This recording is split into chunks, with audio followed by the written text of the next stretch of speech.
Before we dive into today's terrifying tale, make sure to hit that like button and subscribe to my channel. Don't forget to click the bell icon so you never miss a spine-chilling story. Let's get into it. The Call. When I first moved into my new apartment on the outskirts of the city, I felt a sense of relief and excitement. It was a small, cozy place, perfect for someone like me who needed a break from the constant noise and chaos of city life. The rent was affordable, the neighborhood was quiet, and it was close enough to work without feeling suffocating. Those first few weeks were blissful. I loved the simplicity of my new home. The space was just the right size, and I took great pleasure in arranging my furniture, hanging up pictures, and making the apartment truly mine. Each evening, I would sit on my small balcony, sipping tea as the sun set, feeling grateful for the peace and solitude. The building itself was old but well maintained. My neighbors were friendly enough, though we didn't interact much. It was the perfect blend of community and privacy. I quickly settled into a comfortable routine, enjoying the newfound tranquility. Then, little things began to change. At first, it was just the odd noise at night, a creak here, a distant thud there. I brushed it off as the building's settling or the sounds of the night. I told myself it was nothing, that I was just adjusting to a new environment. But as days turned into weeks, the noises became more frequent and harder to ignore. My initial sense of calm started to erode, replaced by a creeping unease. I found myself lying awake at night, listening to the sounds with a growing sense of dread. It felt like the building was trying to tell me something, but I couldn't quite understand what. Despite this, I tried to maintain my routine, convincing myself that everything was fine. But deep down, I knew that something was off, that my perfect new beginning was starting to unravel. But then, little things started happening. It began with strange noises at night, scratching sounds, like something was trying to get in. I dismissed them as the building settling or noisy neighbors. At first, I tried to rationalize it, telling myself it was nothing to worry about. But soon, I started waking up feeling disoriented, exhausted despite sleeping for 8 hours. It was as if I hadn't rested at all. The feeling of unease grew stronger each day. I found myself glancing over my shoulder more often, and the apartment, which once felt so welcoming, began to feel oppressive. The noises continued, sometimes soft and distant, other times loud enough to jolt me awake. Still, I tried to ignore them, telling myself it was just my imagination running wild. One night, I was jolted awake by the sound of my phone vibrating on the nightstand. Groggily, I reached for it, my vision blurry with sleep. There was a notification for a new voice memo, a recording I had no memory of making. Confused and half asleep, I unlocked my phone and played the memo. My blood ran cold as I heard my own voice, whispering, "He's in the house." Panic surged through me. My heart pounded in my chest as I sat up, wide-eyed and trembling. I checked every room, every closet, every possible hiding place. There was no one there. The apartment was empty, just as it had been when I went to bed. I tried to convince myself that I must have been talking in my sleep, but that didn't explain the message itself or why it was so clear. I lay back down, my mind racing, unable to shake the feeling that something was terribly wrong. The night seemed to stretch on forever, every sound magnified by my heightened senses. When morning finally came, I felt more exhausted than ever, the events of the night replaying in my mind. The voice memo haunted me throughout the day. I couldn't concentrate at work, my thoughts constantly drifting back to those whispered words. "He's in the house." The phrase echoed in my mind, a chilling reminder that my sanctuary might not be as safe as I thought. Panic surged through me. I checked every room, every closet, every possible hiding place. There was no one there. I tried to convince myself I must have been sleep-talking, but that didn't explain the memo itself or why it was so clear. Things only got worse after that. Objects in my apartment started moving. Keys left on the counter, chairs slightly out of place, lights on that I was certain I had turned off. Every day brought a new anomaly. I'd find the remote in a different room, books rearranged on the shelf, or my shoes placed in odd positions. It felt like my personal space was being invaded, but by whom or what, I had no idea. I felt a constant, unnerving sensation of being watched, even in broad daylight. There were times I'd catch a fleeting shadow out of the corner of my eye, but when I turned to look, nothing was there. My once comforting apartment had transformed into a place of dread and paranoia. Determined to find answers, I set up a camera in my bedroom, hoping to capture anything unusual. I meticulously positioned it to cover as much of the room as possible. That night, I forced myself to sleep, despite the gnawing fear that had taken root in my mind. The next morning, my heart sank when I saw a new voice memo on my phone. Dreading what I might hear, I hesitated before playing it.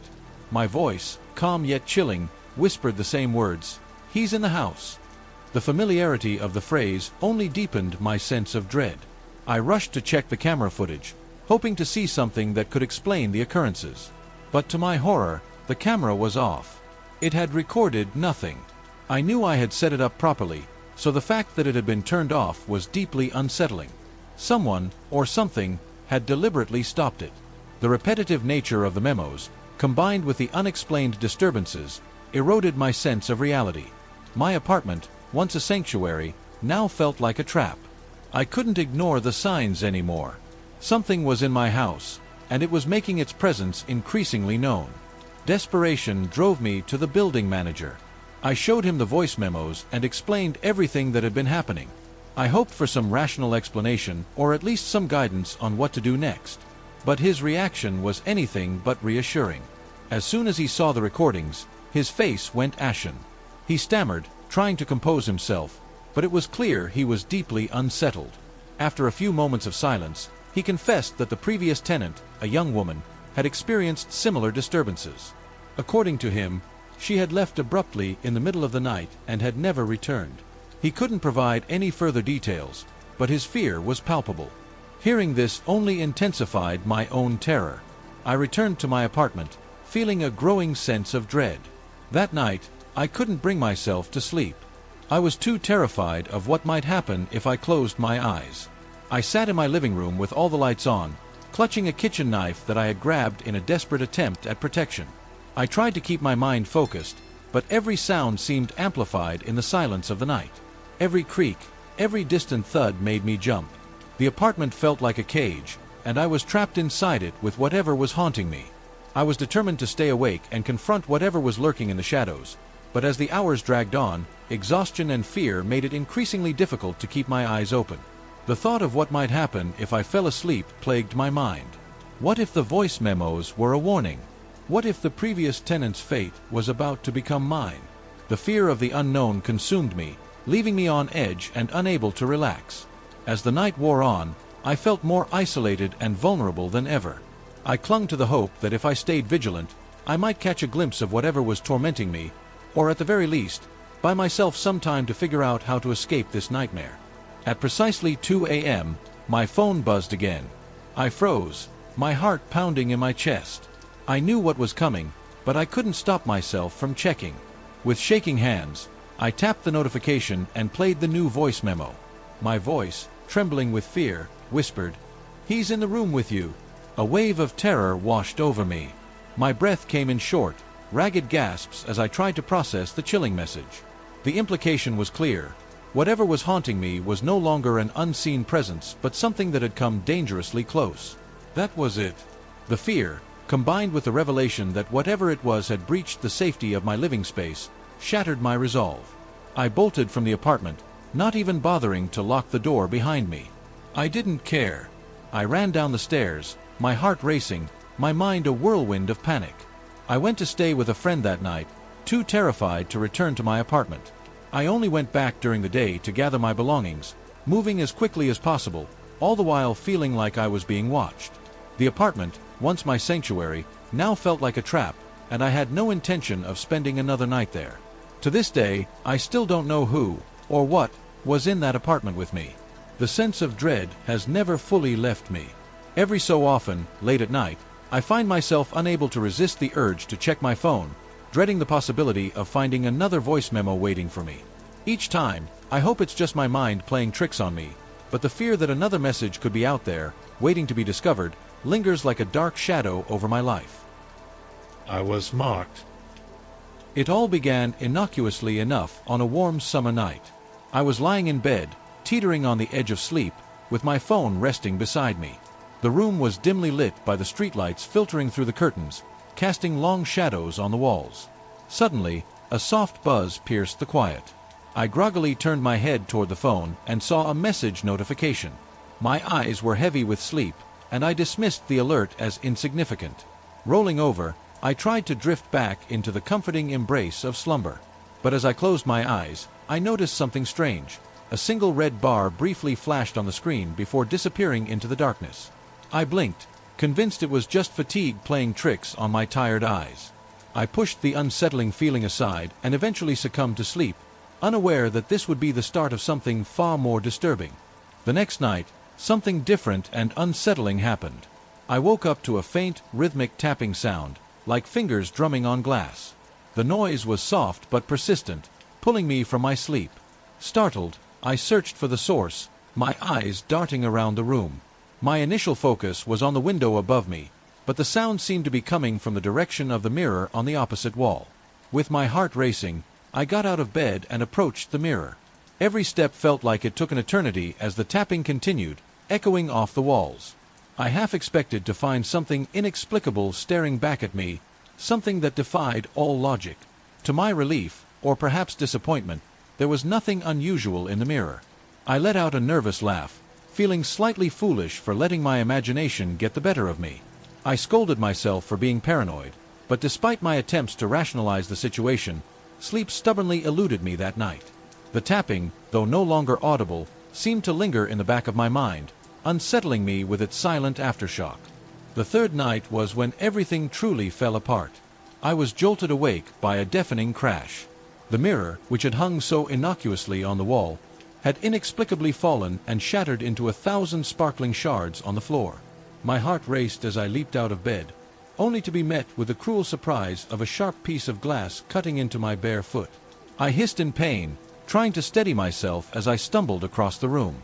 Swearing under my breath, I set about gathering the pieces of the mirror, each step a painful reminder of the chaos that had erupted. I discarded the shards into a trash bag, desperately trying to ignore the unsettling feeling that I was being watched. The silence of the room felt heavy, as if something unseen was lingering just out of sight. As I cleaned up the last fragment, a shiver ran down my spine. For a brief, terrifying moment, I could have sworn I saw a pale face staring back at me from one of the shards. The reflection was fleeting and ghostly, but it left an indelible mark on my mind. The eyes seemed to follow me as I moved, and the image haunted me even as I finished tidying up. I was left with a creeping sense of dread, as if something sinister had just revealed itself and was now waiting for the right moment to strike. Shaken but determined to regain control, I stumbled back to bed, desperate for some respite from the chaos that had unfolded. I tried to convince myself that everything was just a series of unfortunate coincidences. However, my phone buzzed once again, shattering the fragile illusion of normalcy I had managed to construct. Irritated and exhausted, I reached for it, intending to silence it once and for all. As I picked up the phone, I noticed that the screen stubbornly remained dark, despite my repeated attempts to turn it on. Growing increasingly frustrated, I tapped the screen furiously, pressed every button I could find. Nothing seemed to work. Just as I was about to give up and resign myself to another restless night, something chilling happened. 3 crimson cuts appeared on the screen, glaring against the lifeless black background. My breath caught in my throat as I stared at the red marks. They looked like they had been etched with a deliberate precision, each cut a vivid slash against the darkness. The phone, once a mundane object of daily life, had now become an ominous symbol of the unknown terror I was facing.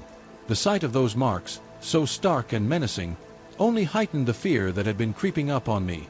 What was happening? What did it mean? As I sat there, paralyzed with dread, I knew that whatever was behind these disturbances was far from over. Before I could fully grasp the horror unfolding before my eyes, something truly sinister emerged from the depths of the phone screen. A spectral hand, pale and skeletal, with claw-like fingers extended with an eerie grace, reached out. I was frozen in terror, unable to move or scream as the hand glided slowly across my throat in a chilling caress. The sheer coldness of its touch seemed to seep through the screen and into my skin, leaving me paralyzed with fear. Gasping, I suddenly jolted awake, drenched in cold sweat with my heart pounding like a drum in my chest. The room was eerily silent, the only sound a rhythmic buzzing from my phone. Trembling uncontrollably, I reached for it, my hands shaking so violently that I could barely unlock the screen. When the light of the screen finally pierced through the darkness, I saw that there were no new messages or missed calls, only the faint glow illuminating my quivering fingers. As the realization sank in, a chilling certainty settled over me. Whatever had haunted those restless nights was no mere dream. The fear that had been growing inside me now felt like a tangible presence, an inescapable truth. When the phone buzzed once more, the air in the room seemed to thicken with an unspoken dread.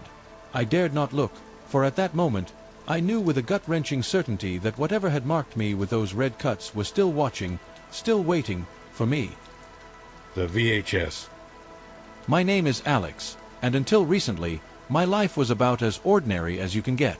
I worked a 9-to-5 job, spent my weekends catching up on chores, and occasionally visited the local flea market for some cheap thrills. It was a lazy Saturday when I stumbled upon something that would turn my mundane world upside down. I was wandering through the flea market, my eyes glazed over the usual assortment of vintage knickknacks and old furniture. That's when I spotted a dusty box filled with old VHS tapes. Most of them were labeled with familiar names like The Terminator or Back to the Future, but one tape stood out. It was blank, with no label, just an old, scratched-up casing. There was something oddly intriguing about it, like it was hiding a secret. My curiosity got the best of me. I knew it was probably nothing but a forgotten relic of the past, but the blank label made me wonder. What could be on it? The thought gnawed at me, so I decided to buy it. It was cheap, just a few bucks, and I figured it might make for an interesting find, if nothing else. That evening, I dusted off my old VCR, which I hadn't used in years. The machine was a relic itself, but I managed to get it up and running. As I sat in my dimly lit living room, the anticipation was palpable. I popped the tape into the VCR and hit play, the screen flickering to life with a low hum. At first, there was nothing but static. I was about to turn it off when the screen blinked, and grainy footage slowly started to appear. The image was shaky and uneven, as if someone had been filming with a hand unsteady from fear or exhaustion. The footage showed an empty room with a single chair in the center. My heart raced with a mixture of excitement and unease. What was this? I leaned in closer, trying to make sense of the blurry image, not knowing that this seemingly innocuous tape would soon reveal something far more sinister. At first, the tape was nothing but static and flickering, and I almost gave up on it. It was frustrating, waiting and watching as the screen remained a jumble of black and white fuzz. I was about to eject the tape when, out of nowhere, the static cleared up, revealing the image of a dimly lit room. The room was barren, save for a single old-fashioned chair placed squarely in the center of the frame. The camera was unsteady, swaying slightly as if held by someone with a trembling hand. The entire scene felt off, like a cheap horror movie set. I tried to make sense of the footage, but the graininess made everything appear ghostly and distorted.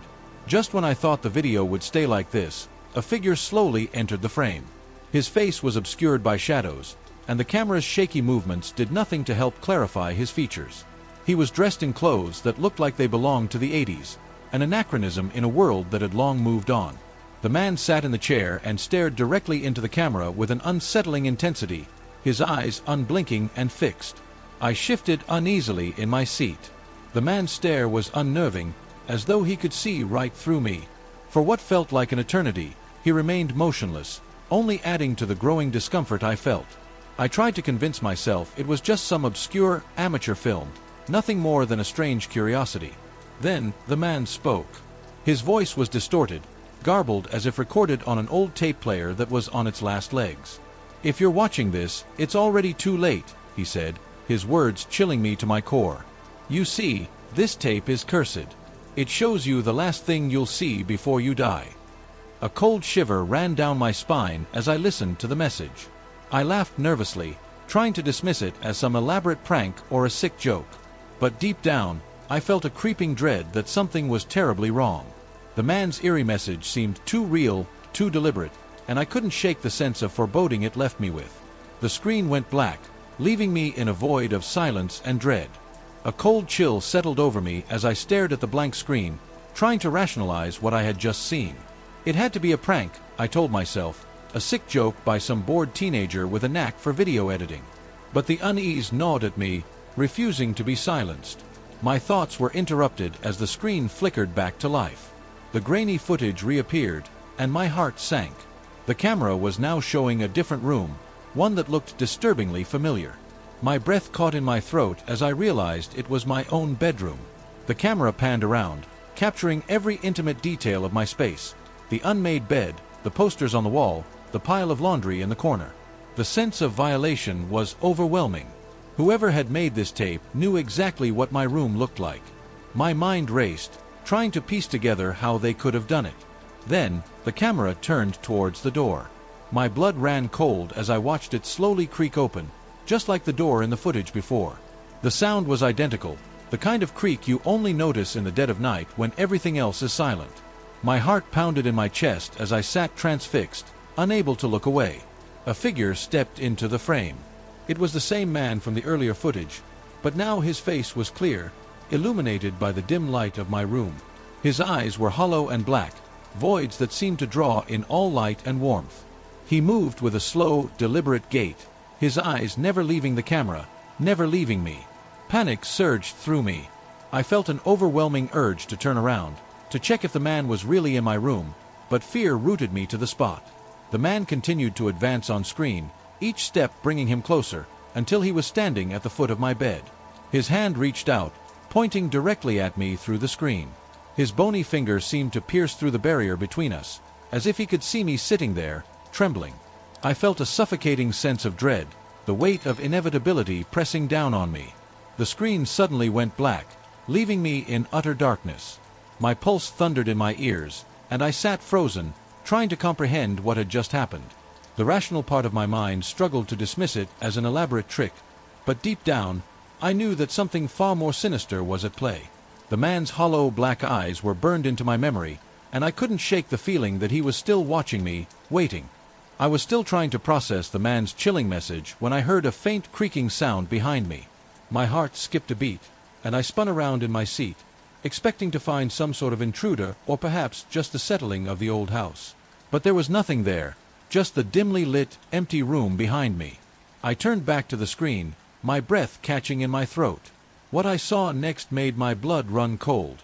The man from the tape was no longer sitting in the chair. He was now moving, almost as if he were getting closer. The camera had shifted its focus, and the scene had changed to a room that looked disturbingly familiar. It was my room, my own bedroom. Panic surged through me as I watched in horror. The camera panned around, showing my unmade bed, the posters on the wall, and even the pile of laundry in the corner. My eyes darted around the room, searching for any sign of what might be happening. The footage was eerily accurate, making my skin crawl. Then, the camera turned to the door. I felt a knot tighten in my stomach as I saw it slowly creak open, just like the door behind me. My heart raced as I watched a figure step into the room on the tape. It was the same man, now with his face clearly visible. His eyes were hollow, black voids that seemed to pierce through the screen and into my soul. I heard another creak, louder this time, coming from the door behind me. My pulse pounded in my ears as I turned around once more, desperately searching for any sign of movement. But the room remained empty and silent. When I looked back at the screen, the man was even closer now, almost at the foot of my bed. The sight was horrifying. He reached out, his bony fingers extending through the screen, pointing directly at me with a menacing, deliberate motion. My breath caught in my throat. The screen suddenly went black, plunging me into an abyss of terror.